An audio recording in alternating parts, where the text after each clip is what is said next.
VA benefits for alcohol use disorder. Alcohol use disorder is the professional term or medical term or whatever for alcoholism. Many veterans develop this condition secondary to another psychiatric condition, secondary to PTSD, secondary to major depressive disorder, secondary to generalized anxiety disorder. I'm one of them. If you want the VA to take you seriously, this is the context you need to use it in. My PTSD or my major depressive disorder or my generalized anxiety disorder, that's what caused the alcoholism. I use it to numb the pain. I didn't know what to do. The meds weren't working. That's the only context. Yeah, I busted my foot, and instead of taking Norco, which they probably wouldn't prescribe anymore, I drank a bottle of Jack and I felt great. Like, that's not, it doesn't work like that. So it has to be in the context of secondary to, deal with coping, and it pretty much limits the scope into psychiatric or mental health conditions. Mental health ratings, pyramiding, the way they only give you one rating for it, and it's all based on social and occupational impairment. It's a lot. I get it.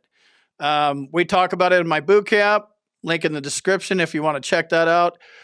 We talk about it almost every time I have a session, which is every 2 weeks. This one's tricky because they'll jam you up with willful misconduct. That's the terminology when you're dealing with alcohol and drugs. So they're basically saying you willfully did this, you caused it yourself, so, we're not going to recognize it. And if your terminology isn't right, that's exactly what's going to happen. That's what they do. Let's go ahead and take a look at what this looks like on paper when they're going to use it against you. Alcohol use disorder. Less than 50% probability. Less likely than not, that means your claim's sunk. The veteran does not meet the criteria for a major mood disorder. His service treatment records are silent. That's pretty bold, but whatever, that's what they say. The veteran meets DSM-5 criteria for alcohol use disorder, which accounts for his symptoms. His report of his alcohol and drug use varies between examinations. It doesn't vary. When I was a kid, I drank. Call me what you want. I was fine. I was like all the other kids in the 70s and the 80s.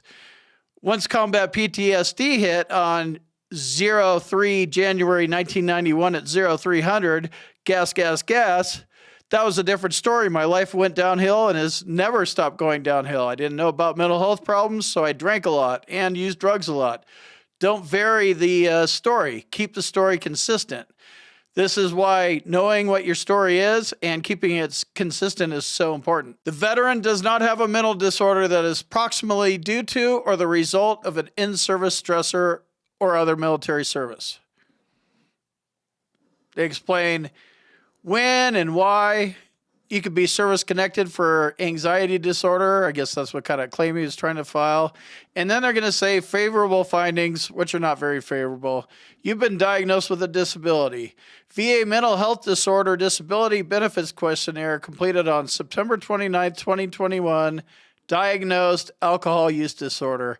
Do not just file a claim for alcohol use disorder. It's going to not pay you the full mental health rating, and this might happen, and they're just going to kick it back. You're only going to get one mental health rating, so this one isn't really worth chasing, right? I have PTSD, generalized anxiety disorder, major depressive disorder, episodic alcohol use disorder, and somatic symptom disorder. I have 5 of them and a 70% rating, and 70, I guess that's 5, 70% rating, and I feel that's fair. That's fair.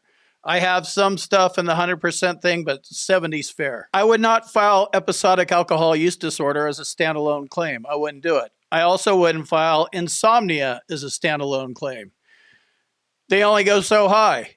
If you're going to go that far and file a claim for a mental health condition, major depressive disorder, something that can get you to the hundo club, get you to 70%. You don't want to be capped because, alcoholism or episodic alcohol use disorder. We're only going to pay 30 in certain situations. Same with insomnia, right? So it could be a symptom, but get a diagnosis of major depressive disorder, generalized anxiety disorder, PTSD. A little bit different there, the way you have to deal with it and the stressor and the way they go verify the stressor.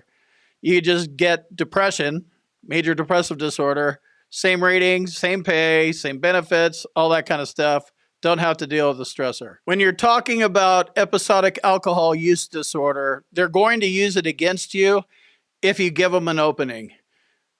I mean, by all definitions, I guess, like, I don't know, not my own.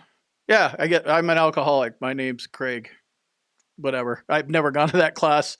Programs aren't for me. Schedules aren't for me. I don't like time. I don't like dates. I don't like calendars. I don't like phone calls. I like to just kind of ramble on and make videos. That's kind of where my head's at, and it's therapeutic for me. So your story needs to be consistent, and mine is and was. So they're going to go back and try to blame your alcoholism on previous to the service or after the service, but not mental health, and stick it on something else. So I'll just briefly share my story. I have no idea when I started drinking. 10, 11, drank. I just like to party, right? So I was party mode. I drank a lot, full-blown alcoholic when I was a teenager, but I like to party. And that's the way I've always talked about it for like 30 years to the VA.